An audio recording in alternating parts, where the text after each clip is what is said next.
सो once again welcome back everyone.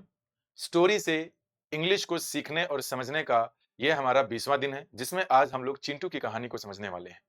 Chintu किसी इंसान के बच्चे का नाम नहीं, बल्कि एक बकरी के बच्चे का नाम है। बकरी के बच्चे में ये बच्चा नहीं, बच्ची है।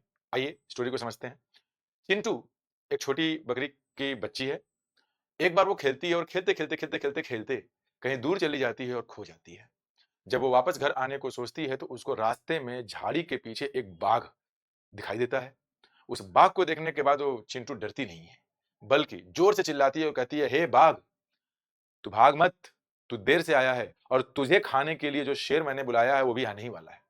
जब ये बाघ सुनता है तो डर के भाग जाता है और जो चिंटू है वो अपनी बुद्धिमानी से बाघ को भगा देती है, अपने सामने आने वाली समस्या को टैकल करती है और अपने घर वापस जाती है। जब वो अपनी माँ को ये सारी बातें बोलती है तो उसकी माँ खुशी से फूली नहीं समाती है और चिंटू को अपने गले लगा लेती है। बोलती है, चिंटू, तू सिर्फ बहादुरी नहीं है, बहुत ही समझदार है। तो मोरल ऑफ द स्टोरी ये है इसमें कि अपनी बहादुरी से और अपने बुद्धिमानी से आप बड़े से बड़े ताकतवर और सबसे ताकतवर जीव को भी हरा सकते हैं। आइए स्टोरी को लाइन बाय लाइन समझते हैं, लेकिन उसके पहले हम लोग इसके डिफिकल्ट वर्ड को समझेंगे। ठीक है, आ जाइए।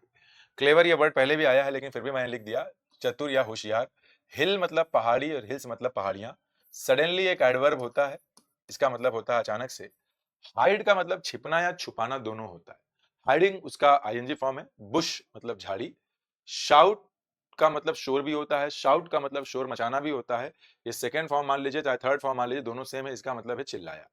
स्केयर्ड एक एडजेक्टिव है जिसका मतलब है भयभीत हो चुका हो, जो डरा हुआ हो। क्विकली भी एक एडवर्ब है, इसका मतलब होता है जल्दी से।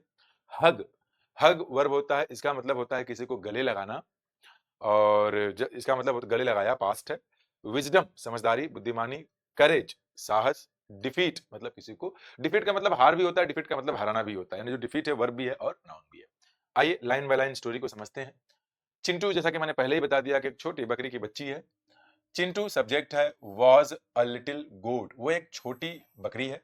Who lived near the hills, जो कि पहाड़ियों के पास रहती थी। मैंने पहले ही बताया था कि second form of the verb का मतलब है रहा करती थी और रही, ये दोनों इसका मतलब निकलता है। मैंने बोला कि आई प्लेड चेस, तो इसका मतलब ये भी निकलेगा कि मैं चेस खेला करता था और मैंने चेस खेला। ये सेंटेंस के कॉन्टेक्स्ट के हिसाब से पता चलेगा, आगे पीछे जो आप बोलते हैं उससे पता चल जाएगा कि इसका मतलब क्या है। आगे देखते हैं। वन डे, एक दिन, कॉमा, कलर चेंज करूं पहले मैं। एक दिन की बात है। ही, अच्छा वो बकरी की बच्ची नहीं, वो बकरी का बच्चा ही है, ही लिखा हुआ है। ही वेंट, वो चला जाता है। टू फार, बहुत दूर। वाइल प्लेइंग, खेलते हुए, मतलब खेलते खेलते खेलते फुदकते फुदकते जो है बहुत दूर चला जाता है। एंड गॉट लॉस्ट, और खो जाता है। अगर मैंने बोला कि आई गॉट लॉस्ट देयर, इसका मतलब मैं वहां खो गया था। सडनली, अचानक से। He saw a tiger, second form of the verb है। सी का second form saw, third form seen. ये फॉर्म्स आपको याद कर लेने चाहिए। He saw a tiger, hiding, छिपा हुआ। बिहाइंड द अ बुश, एक झाड़ी के पीछे उसने एक टाइगर को छुपा हुआ देखा। आगे। चिंटू डिडंट रन, चिंटू नहीं भागा। ही शाउटेड लाउडली, लाउडली एडवर्ब होता है, पहले भी आया है। वो जोर से चिल्लाया, हे टाइगर, हे बाघ, यू आर लेट, तुम देर से आए हो, तुम्हें देर हो चुकी है। द लायन, वो शेर।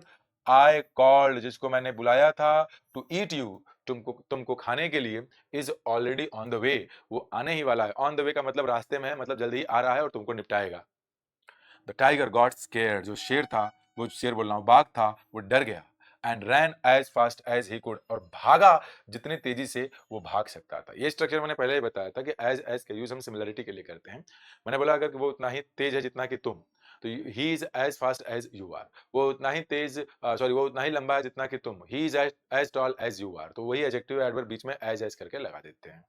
चलिए आगे बढ़ते हैं। इसमें यहाँ देखते हैं, चिंटू, वही बकरी का बच्चा, नॉट बच्ची, क्विकली, बहुत तेजी से, found his way back home, अपने घर जाने का रास्ता पाता है और भाग लेता है। हिज मदर, उसकी माँ, हग्ड हिम, उसको गले लगाई और कही, क्या बोली, you are not just brave, तुम सिर्फ बहादुर ही नहीं हो, यू आर स्मार्ट टू, तुम तो बड़े स्मार्ट भी हो, बड़े अकलमंद हो। अब मोरल क्या निकला इसका? विजडम बुद्धिमानी यानी समझदारी, और करेज और साहस, कैन डिफीट हरा सकती है, इवन द स्ट्रॉन्गेस्ट, बड़े से बड़े जानवर को भी, सबसे शक्तिशाली जानवर को भी हरा सकती है। तो ये रहा स्टोरी। इसमें कुछ नए सेंटेंसेस मैंने आपको नहीं दिया क्योंकि बस यही स्टोरी अभी पढ़ना है। आपका टास्क ये है कि इस स्टोरी को पढ़ने के बाद शीशे के सामने खड़े होकर के सोचिए और सोच करके बोलिए। ठीक है? वीडियो को लाइक कर दीजिए, अच्छी लगी हो तो दोस्तों के साथ ज़रूर शेयर करिए। 20 हो गया है, ऐसे ही 10 स्टोरी और पढ़ाऊँगा, फिर इसके बाद थोड़े और बड़े-बड़े स्टोरीज़ लेकर के आऊँगा, न्यूज़पेपर के आर्टिकल्स को लेकर के आऊँगा। तब तक के लिए bye bye, thank you very much.